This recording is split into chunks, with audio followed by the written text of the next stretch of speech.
wannan gari namu Kano, Allah ka yi kishin wannan gari.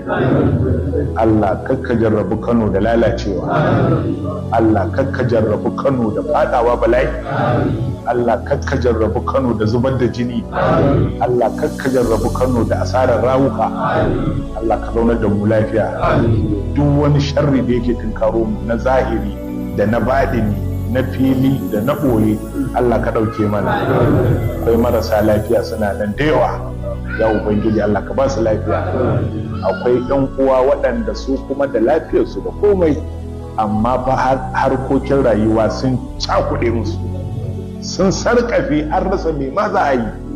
Wasu a gidan haya, wasu kuɗi sun lalace, wasu an nemi jarin kasuwan ma an rasa, wasu kuma bashi ya yi yawa, wani gidan haya ma za a kore shi. Gashi nan iri-iri malam, wani in ya gaya ma halin da yake ciki sai ka ji jikinka ya ɗau zafi saboda tashin hankali. To duka muna masu kamun kafa da manzon Allah, muna tawassuli da wannan annabi, muna tawassuli da shi akan duk damuwanmu Allah ya ɗauke mana wa'annan wahalhalu da al'umma suke ciki. Allah ka kawo mafita, Allah kawo sauki. Al'umman musulmi Allah ka haɗa kawunan, Allah ka haɗa tsakanin zukatanmu.